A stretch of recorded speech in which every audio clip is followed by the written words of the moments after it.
नमस्कार दोस्तों।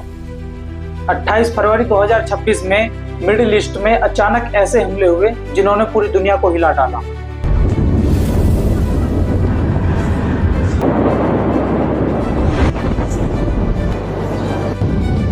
ईरान की राजधानी तेहरान पर एक साथ कई हवाई हमले हुए।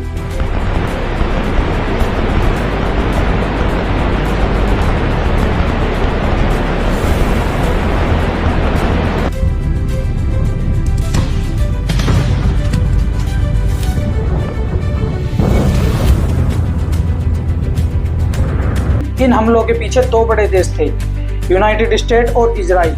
यहीं से शुरू हुआ एक नया युद्ध जिसे कई लोग मिडिल ईस्ट का एक सबसे बड़ा युद्ध कह रहे हैं। आखिर युद्ध क्यों शुरू हुआ?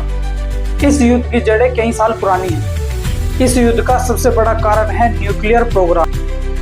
ईरान कई सालों से अपना न्यूक्लियर प्रोग्राम चला रहा है। इजराइल और अमेरिका को डर है कि अगर ईरान ने न्यूक्लियर हथियार बना लिया तो मिडिल ईस्ट की ताकत का संतुलन बदल जाएगा।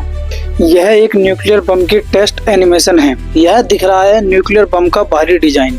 बाहर से यह साधारण मेटल कैप्सूल जैसा दिखता है, लेकिन इसके अंदर बहुत खतरनाक टेक्नोलॉजी होती है।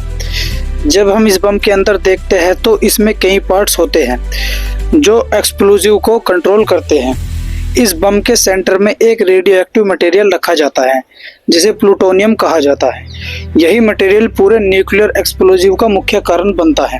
जब बम एक्टिवेट किया जाता है तो दोनों तरफ से एक्सप्लोजिव फोर्स प्लूटोनियम के कोर को कंप्रेस करती है। इस कंप्रेशन की वजह से प्लूटोनियम के एटम टूटने लगते हैं। जब एक एटम टूटता है तो उससे न्यूट्रॉन्स निकलते हैं। ये न्यूट्रॉन्स दूसरे एटम से टकराकर उन्हें भी तोड़ देते हैं।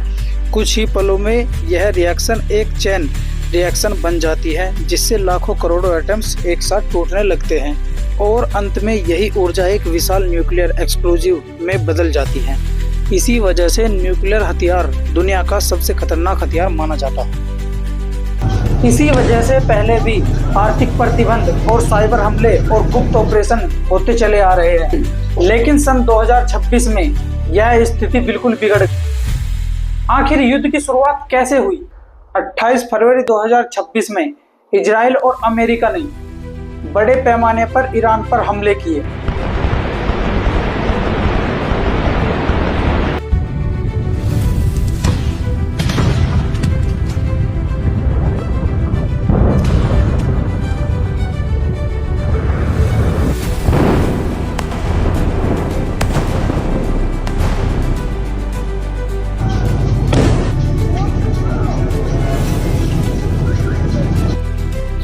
इन हमलों का लक्ष्य था सेना के मुख्यालय और मिसाइल बेस और IRGC को पूरे तरीके से तबाह करना। इसी पहले हमले में ईरान के सर्वोच्च नेता अयतुल्लाह अली खामनेई की मृत्यु हो गई। यह घटना युद्ध का सबसे बड़ा टर्निंग पॉइंट बन गई।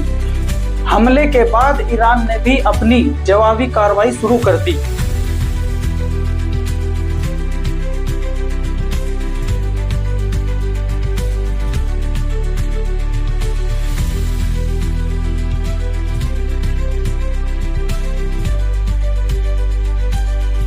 कुछ ही दिनों में ईरान ने 500 से ज्यादा मिसाइल और 2000 से ज्यादा ड्रोन मिडिल ईस्ट के कई ठिकानों पर दागे।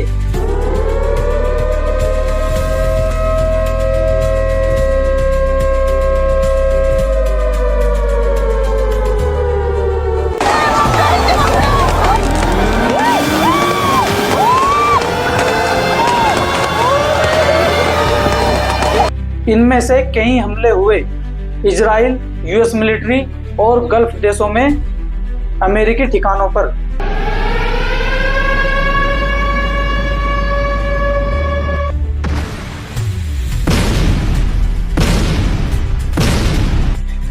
आखिर इस युद्ध में कितने लोग मारे गए?